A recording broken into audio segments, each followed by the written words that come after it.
Okay, we're going to go back a little bit because what I do is, especially in these texts, because there's so much dialogue that's going on, what I generally do at the end, I just read some verses ahead and don't discuss them. So now I'll discuss them.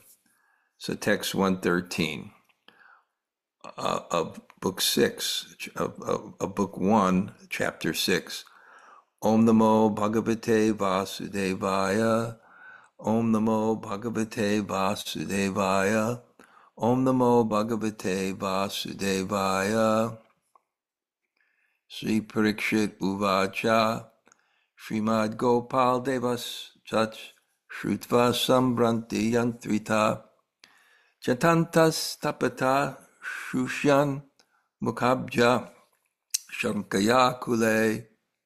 Śrī Parīkṣit said, having heard all this, the blessed Lord Gopāla felt overwrought with worry for his devotees. Scorching anxiety dried up his lotus face.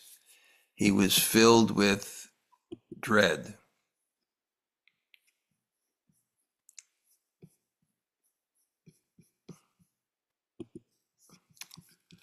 Omigyanatimirandasya gananjana shalakaya chaksurimilitam yena tasmai Shri Gurave Namaha.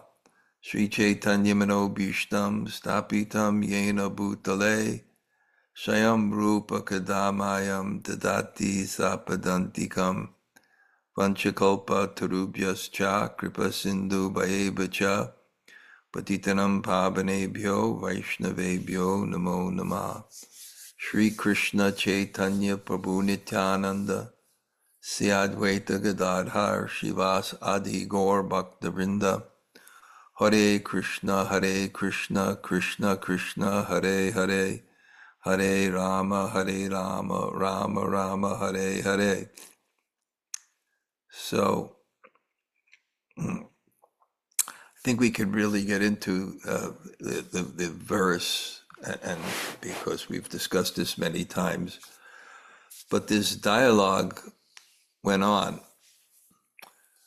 where Padmavati kind of questioned the sincerity of the Bṛhad-bhāgavatāmṛtas as the others were glorifying the Bṛhad-bhāgavatāmṛtas in two ways, acknowledging they were suffering, and one was saying that the suffering indicated an indication of God's mercy because it was indicative of their love. And another, looking at it, that's Rohini and Balaram in another way, how can that be Krishna's mercy? He doesn't. He's not coming back, and they're suffering so much, and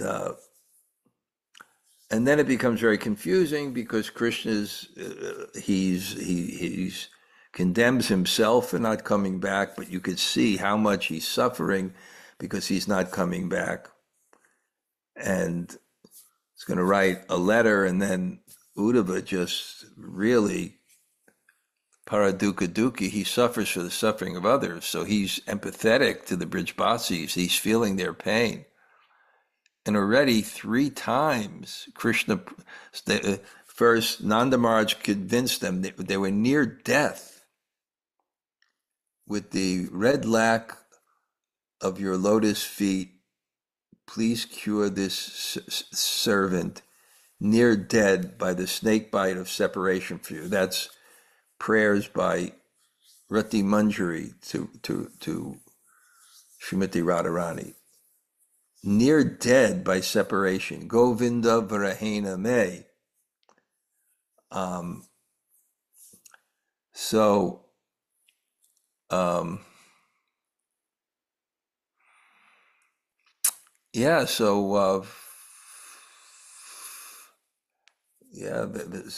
Krishna's going to write a letter, and then they say, well, first Nanda Maharaj went, and then, somehow gave them trust in Krishna. Krishna had promised to return when he left.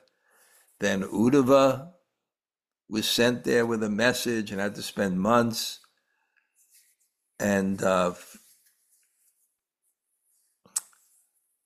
then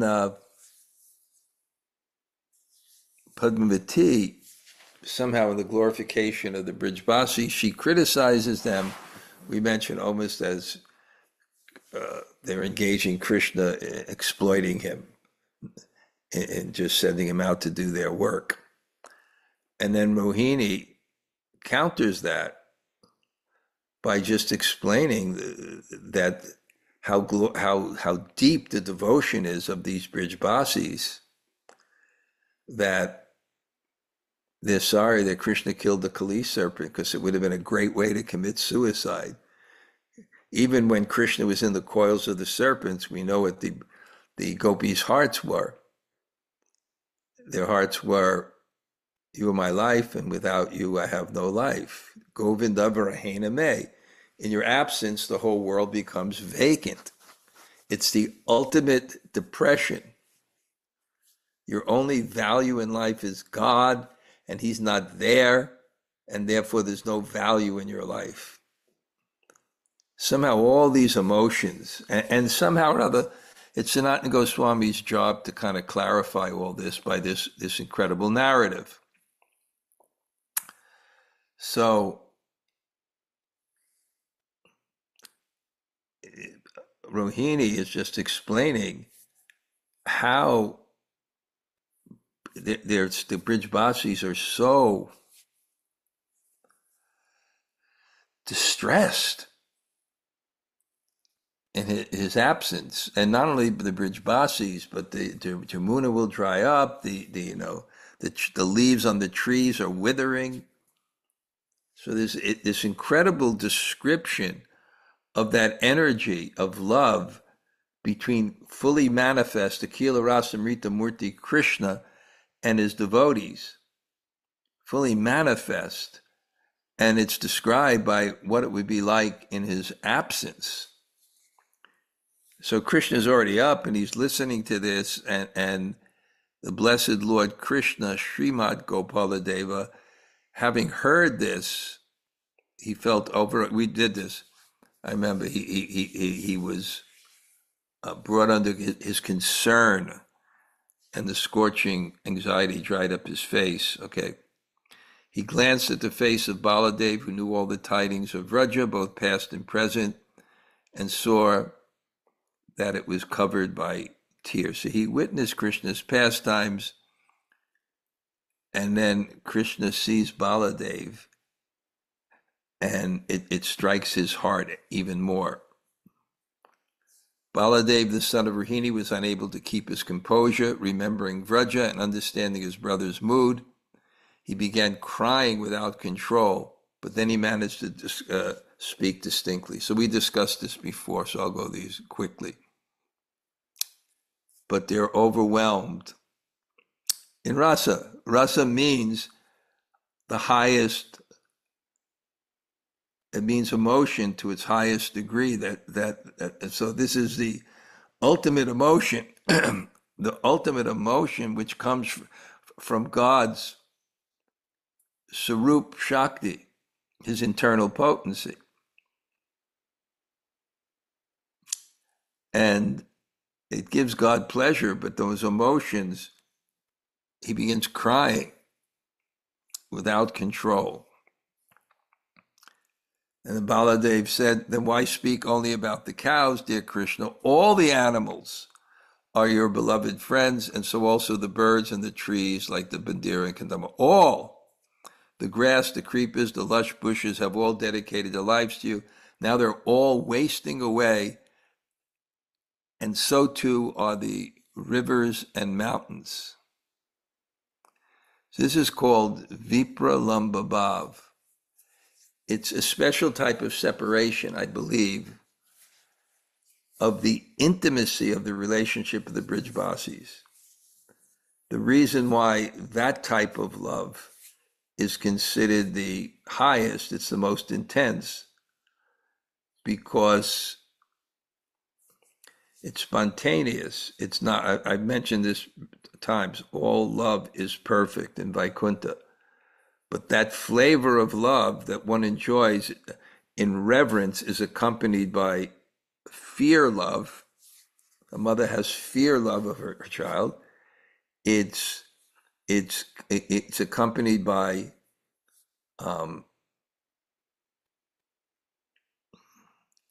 obligatory love, a child to his loving father, there's certain rules in that behavior to keep that love going.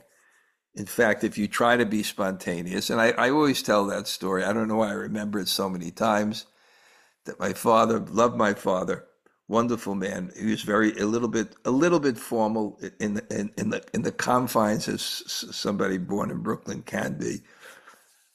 But, he was a master mason. And I just remember that one day he's sitting on his chair and I'm coming downstairs. The bedrooms go through the living room.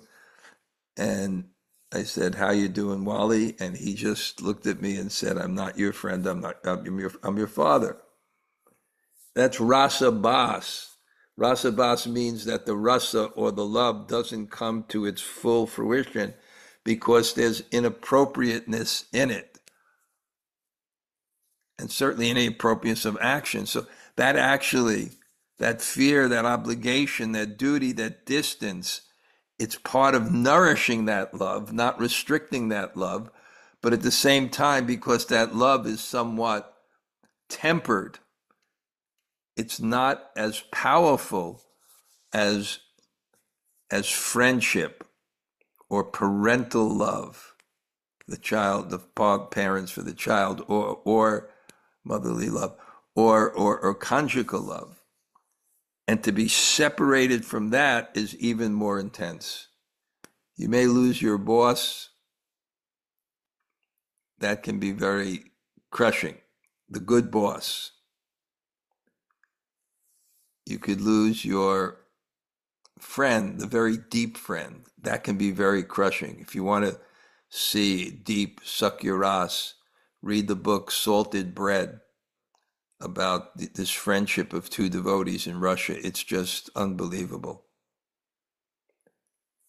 But more intense than that, a parent that loses their child. It's inconceivable. It happens. It happens. That separation.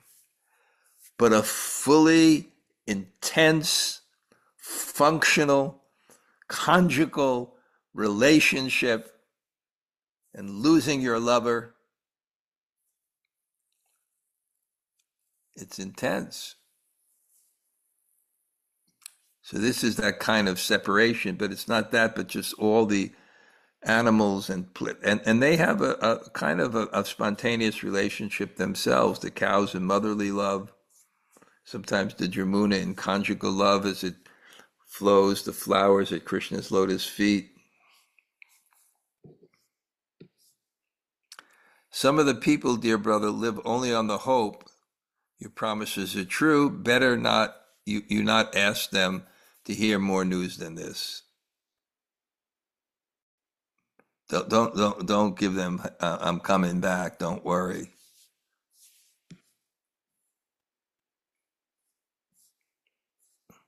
I can only tell you that if you do not show your kindness to them soon, Yamaraj will soon show them his. So what's Yamaraj's kindness? The kindness of relieving one of the anxiety in this particular life.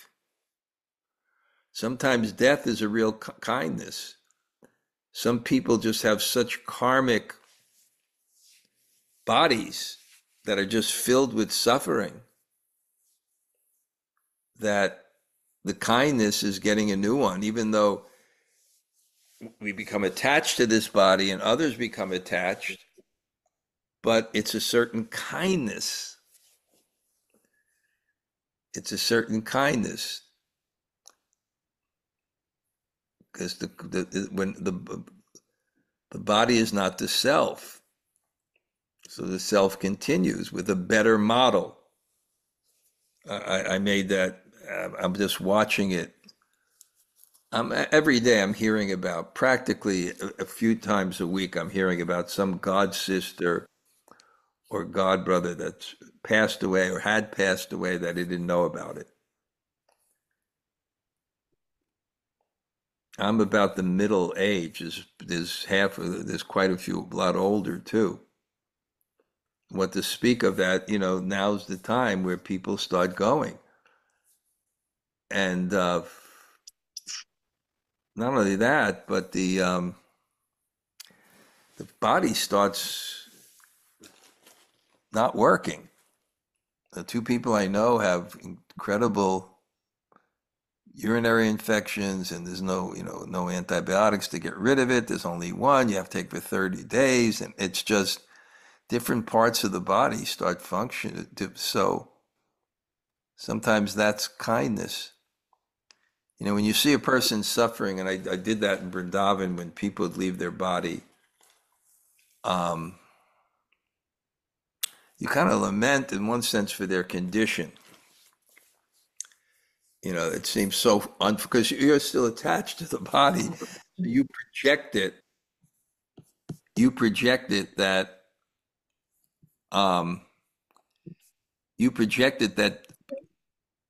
other people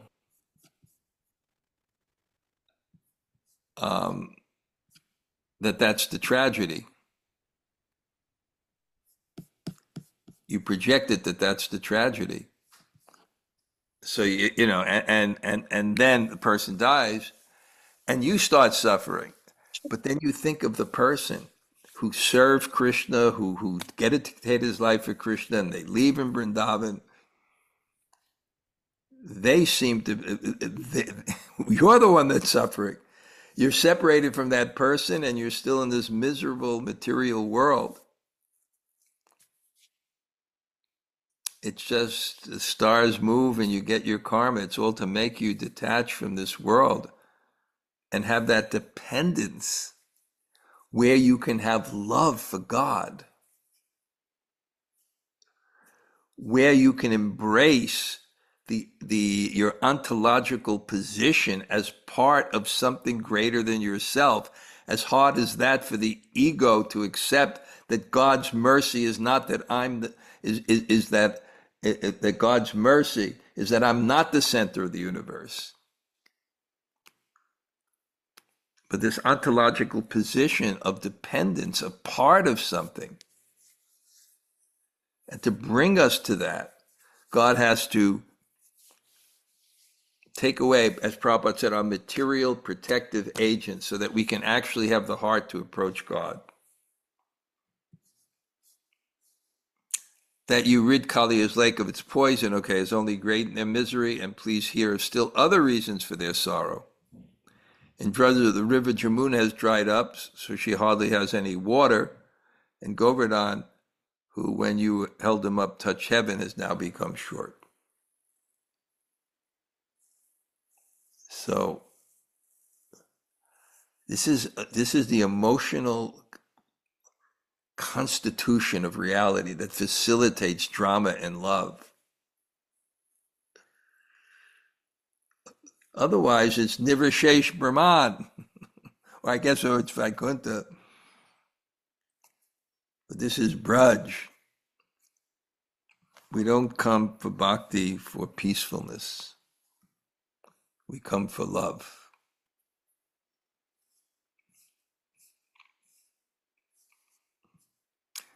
Sri Jamuna, purport the site of many of Krishna's pastimes, was once a great broad river with mighty waves and swift, deep-flowing currents.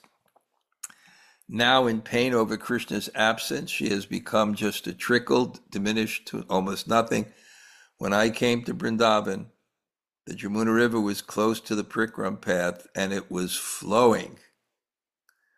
We can dive off the cliffs. To drown oneself now in the meager water of the Jamuna would no longer be feasible, nor could one still commit suicide by jumping from the top of Govardhan.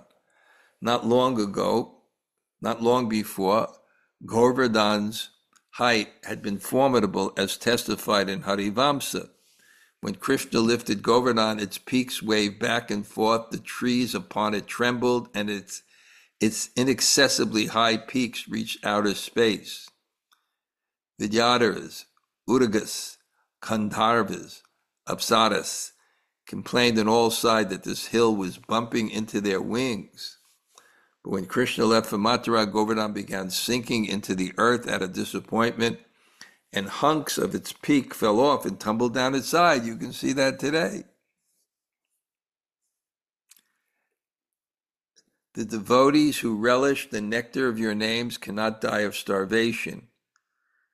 Indeed, their end will come in a fire in a great forest. Purport: Balaram is conjecturing how the Vrajvasis are likely to leave their bodies because of Vipralambha's bhav. The great forest of Vraja, like Mandiravan, have become parched. So at any time, a forest fire is likely, in which Vrajvasis will take the opportunity for suicide. But it's nice how the analogy is they'll relish the nectar of your names, and therefore they cannot die of starvation. Instead, they'll have to burn in the fire of separation. Śrī Parīkṣit uvāca śrīnvan aso tatparadhuka kattara kantega hitvā midulasvabhavika raman mahadina varasudaraya tatangra rajo rudarucha susvaram.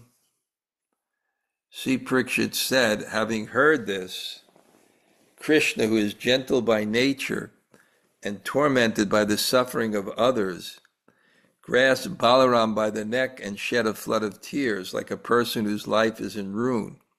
As he cried with loud sobs in his beautiful voice, the tears washed away the cosmetics from his body.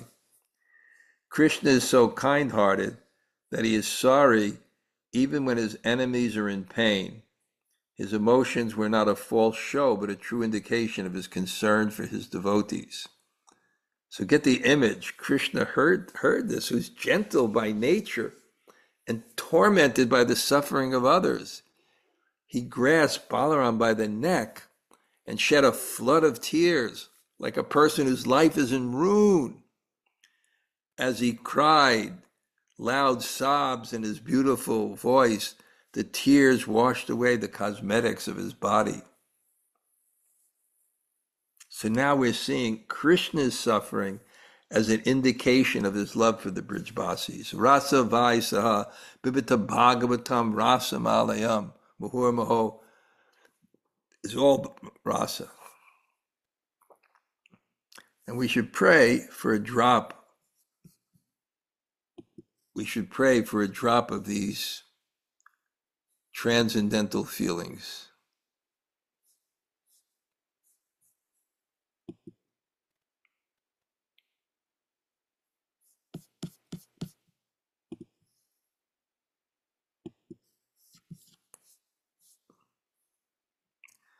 Paschid bhumi tale latota sabalo matur mamuha shanat tadrik rodana dustatanu bhavitas charpurva vrittatayo rohinu dabadevaki madanasu Shri Satyabhama Maddayo Sarvanta Puravasino Vikalatam Bejuratantum.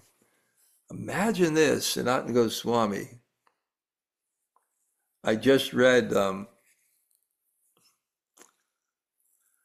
Chidwaita Maharaj sent me an article of that he gave for some academic conference and describing the struggle of writing and editing. And he talked about Krishna's Kaviraj. Actually, he was beginning the Chaitanya Charitamrita in his late 90s, evidently. Oh my God. And in his mind,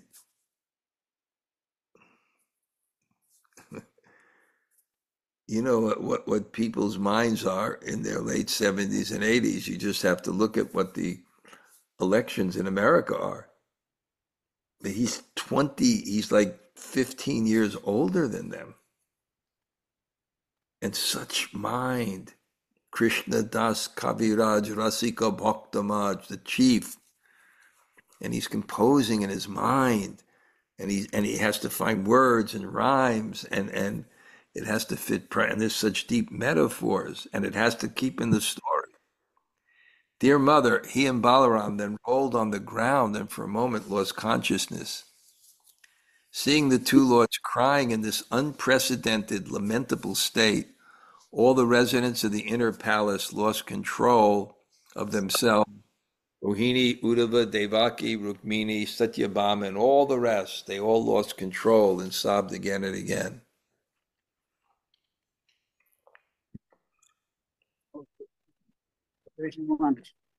No. What?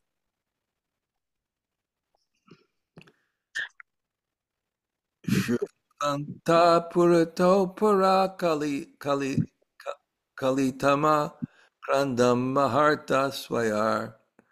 Davanto yadavo javena vasude veno grasena daya. Tatra gatya tatabidam prabhuvaram drishvarudam vivala. Vipra gargamukastata purejanas Charpurvadriskakshaya. When the Yadus heard the sound of distressed crying coming from the inner palace, a sound never heard before, they quickly came running, headed by Vasudeva and Ugrasena. The Brahmins arrived, led by Garga, along with all the other people of the city, and when they saw their beloved master in this extraordinary state, as they had never before, they too began to cry, overwhelmed. So, such a beautiful unity. There's a center, and the center is a qualified center, and the center is Krishna, and he's all attractive, and he perfectly reciprocates relationships, and everybody is perfectly satisfied in those relationships, ultimately, because there's also rasa and separation. So when Krishna is in distress, Krishna is crying, and everyone around him is crying, what is going on? And they're all rushing to the palace, Krishna, Krishna. The whole Dwarka is rushing, Krishna, Krishna. Purport, many of the Yadus ran into the palace to find out what was wrong. Vasudeva leading them, because among them he was the most intimate with Krishna and most competent to give Krishna support in moment of need. Garga, Vasudeva's family priest, was the first of the Brahmins to respond to the cries. But Sandipani Muni and others were close behind. These Brahmins, sages, were expert in consoling distressed persons and teachings from the Vedas. The general populace of Dwarka also quickly converged on the palace because such unhappiness in Krishna's palace was unheard of. So this was like unheard of. And it's interesting, it said they were expert in counseling to relieve people's distress. I have another class that I give to some people in Vrindavan. And that point came up. And what counseling does, it allows people to understand things properly from the platform of meaning. And the platform of meaning is never depressing. Because the platform of meaning is that God loves us and he's purifying us, and there's no means for distress, no how trying circumstances give, because God is making arrangement to give you himself, and you have that confidence at the platform of meaning. I was quoted also, there's Epictetus, the Stoic philosopher, great book, Happiness and Distress, Sickness and Health,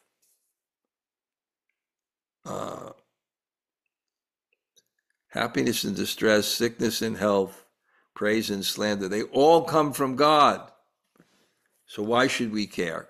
Very high, Socratic. These are disciples of Socrates, or maybe his gurus, the Stoics.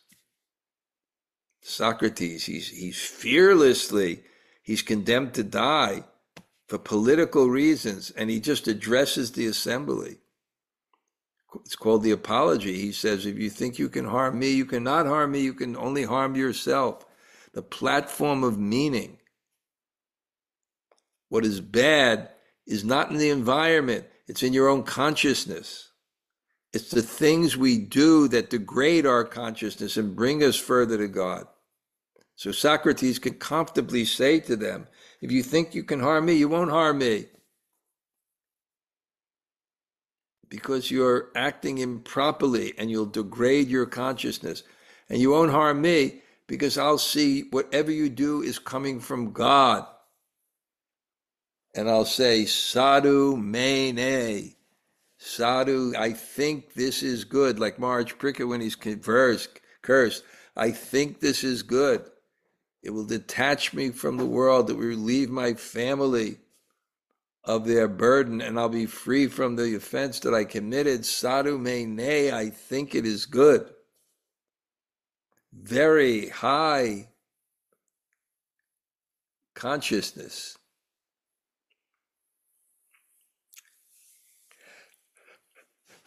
Well, now I have to say, congratulations to this group, because we're now on the last chapter. I don't know when we began, but we started at the beginning, so this is quite exciting that we're going through the Bṛhad-bhāgavatāmṛta. In one sense, people talk about the good old days, but Borijan told me, the good old days. Yeah, I don't minimize Prabhupada's association, but the whole movement, the people were crazy, Not crazy, but they were passionate. They didn't have balanced understanding. We didn't get to this rich raskatha. Wonderful. Chapter 7, text 1. Let me see how many verses we got here. Okay, 160 verses. Great. And that's just book 1. There's book 2 and book 3. Śrī Parīkṣit uvāca itam saparivarasya mātas-tasya-rodhani brahmandam vyapya sanjato mahotpata chayakshanat. Śrī Parīkṣit said, dear mother, as the sound of Krishna lamenting with his family members filled the universe, a series of terrible omens quickly ensued. In the 7th chapter, Brahma relieved Sri Krishna of his bewilderment, and Krishna delights Narada by describing the supreme position of the gopis. As the yadus were running towards Krishna's palace, bad omens appeared in the sky, such as meteors and lightning without rain. The world is just like an automobile. If you don't put on the seatbelt, there's something that rings. It's an omen. It indicates something. So there are omens. There are omens. I know, I told you that my eyes are linked.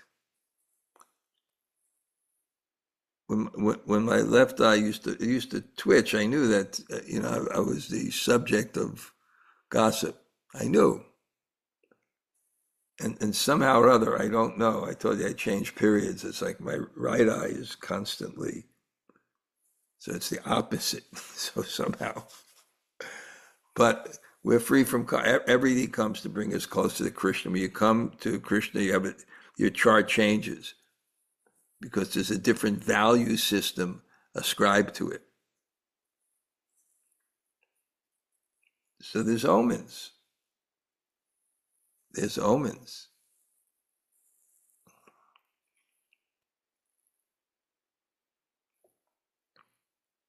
There's signs of auspiciousness, and it's real. They indicate different things.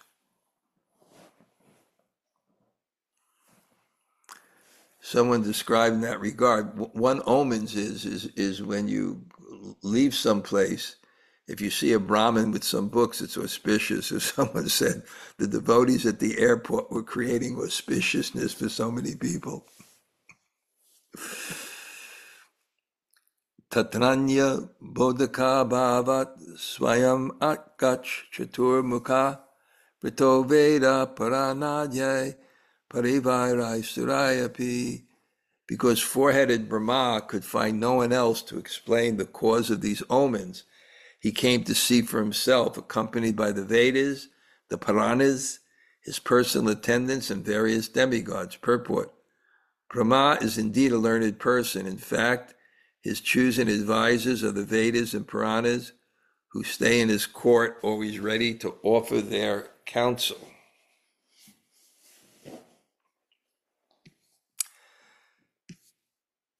Brahma found his own father and spiritual master, the original Narayan, in an unprecedented state, distressed by love for his beloved devotees.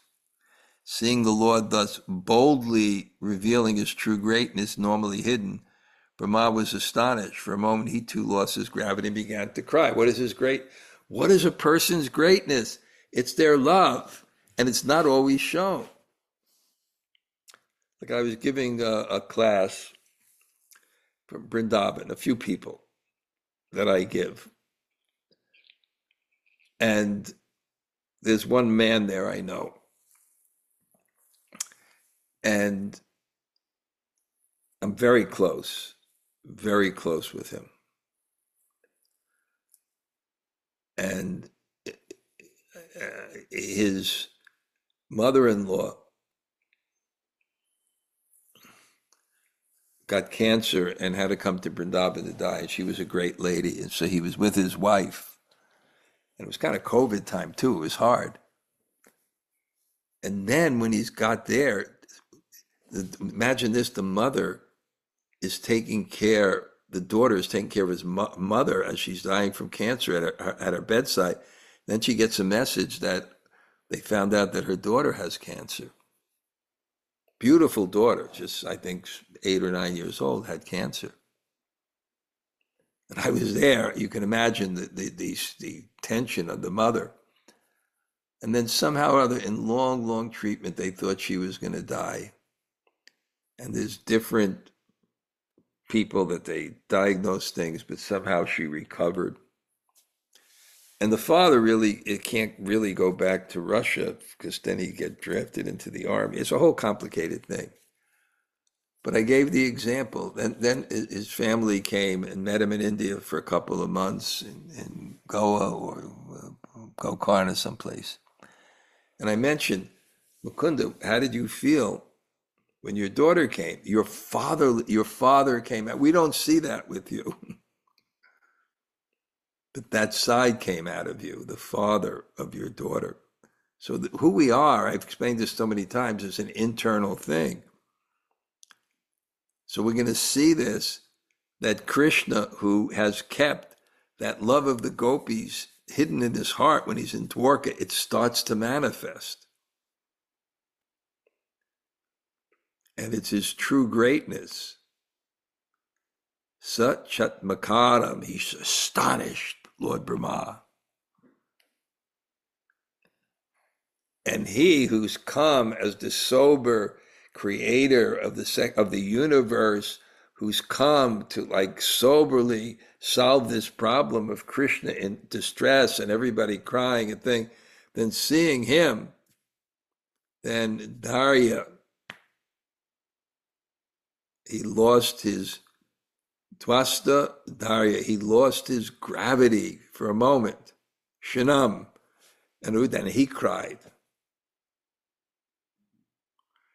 Brahma was not just the main engineer of the universal creation, but also an intimate, loving servant of the Supreme Lord. And that Supreme Lord himself is not just the ultimate origin of creation, but also the greatest loving servant of his devotees. Krishna's highest glories are not to be found in his pastime of creating the material world, so that rebellious souls may indulge their perverted intentions. Early in Krishna's pastimes, Brahma had visited Vrajabhumi and discovered Krishna's true glories in the ecstatic relationship between Krishna and his pure devotees. Now in Dwaraka, Brahma is being granted further realization. He is learning that Krishna's most wonderful qualities are his concern for his devotees and his submission to their control. Realizing this, Brahma can now more fully understand Krishna's identity as the original Supreme Lord Narayan. Brahma was not ignorant of these matters before, but seeing in such a helpless state his own progenitor, who had taught him the Vedas, shocked Brahma into a deeper realization. When Brahma saw Krishna in distress, he himself could not help but cry. Okay, we started the 7th chapter, and we'll continue on Sunday. So great to see such a steady group of people just relishing this, I'll say it in my own language, nectar. Nectar. Relishing so much nectar. Okay, Jamuna Jaya, I don't know if we get you here today because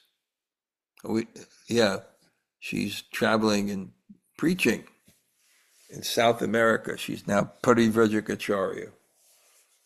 And so many countries she's visiting. And working in children's hospitals.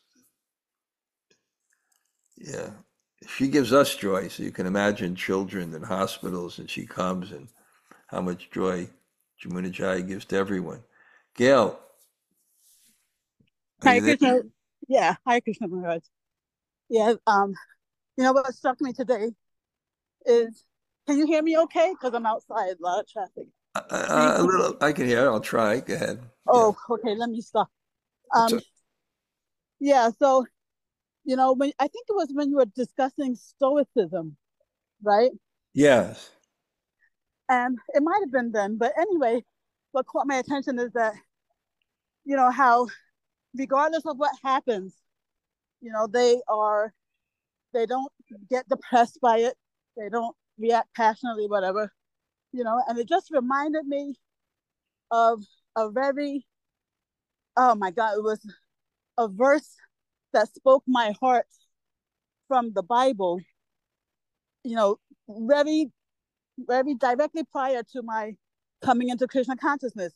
And I believe it's in the book of the Philippians, where Peter is writing a letter to them, where he says, I have learned the secret of being poor. I've learned the secret of being rich. All these dualities he mentioned, he went down the list, of being hungry, of being well fed. He learned the secret. And that really spoke so much to me because, I, I mean, I wouldn't have been able to phrase it like this back then, but I also wanted a happiness that was independent of my circumstances, And so when you were talking about the Stoics, I think it was at that time that it brought me back to that Bible verse that I felt my coming into Krishna consciousness was a direct answer to that, what I now call like a prayer. Wow, wonderful. That's happiness independent of circumstances. We're going to make a button of that. That's a good Yeah, one. yeah, that's what that verse. That's Happiness. how I translate that verse. Well, you're a Kavi. You're a poet. Happiness independent of circumstance. That's great. Yeah. Okay. Okay. Anybody else say hello?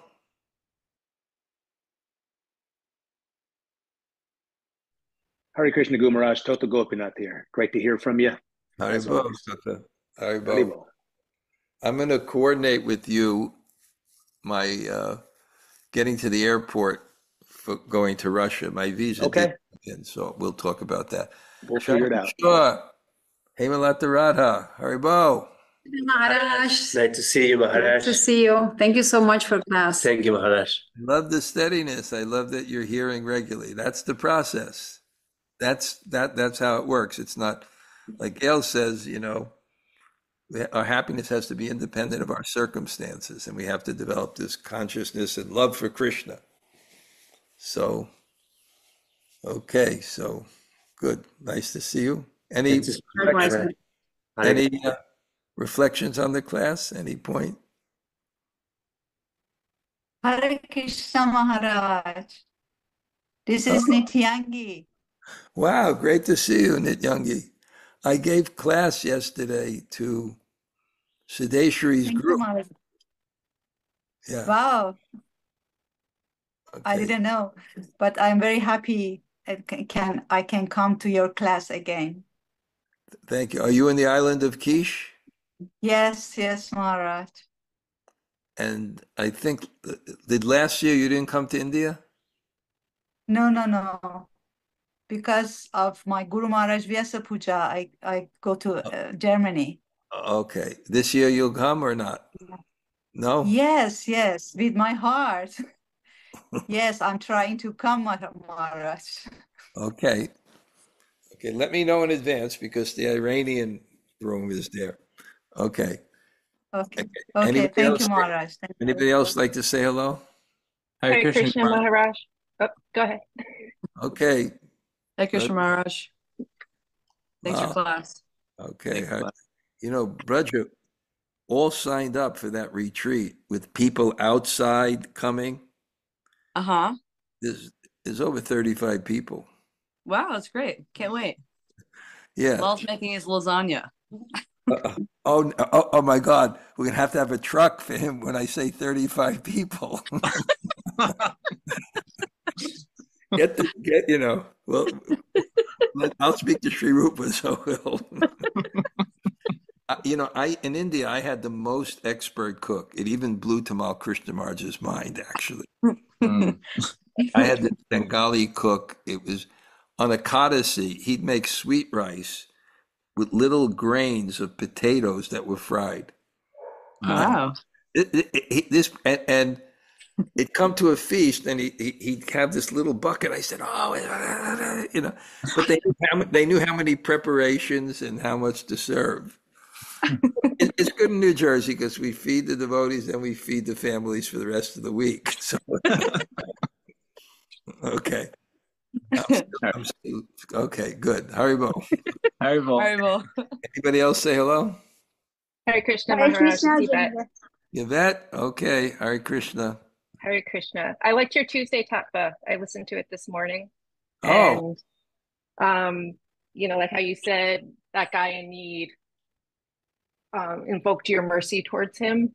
Yeah. And when you were saying in class that when Krishna takes away our material agent, it gives us the heart to approach him. So it's kind of like in both directions, like our need brings mercy. Yes. Beautiful. Nicely said. Our need. And I'll see you this. What? I'll see you this weekend. I'll see you Friday. I'll be up at the farm. Oh, really? Yeah. For what reason? Just coming up?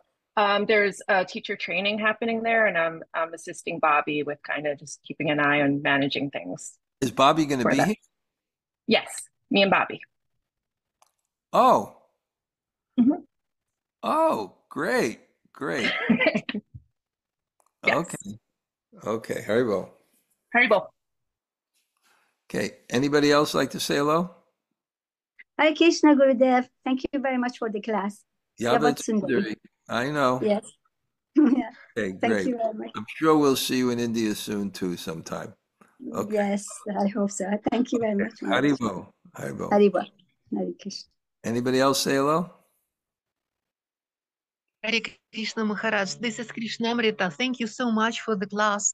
And I wonder if such a strong suffering can be at the same time the greatest pleasure. So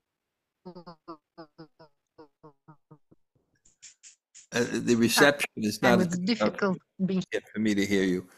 But I got my ticket now to Russia, so I'm on the way. We just got to work out. Oh, really? Yeah. Somehow. Oh, great. Great, Maharaj. I mean, there must be a lot of people from America going to Russia, and there's no harassment of Americans or anything like that. I mean, sometimes journalists or something but because they're giving visas and so many people are going there without any problem. So and it was never easier for me to get a visa than this time. So I'll give you the dates. I'm going to stay there for a couple of weeks, so I'm really looking forward to it. Okay, Haribo. Oh, great. Thank Okay. you. Okay. Thank you. Thank you. And anybody else say hello?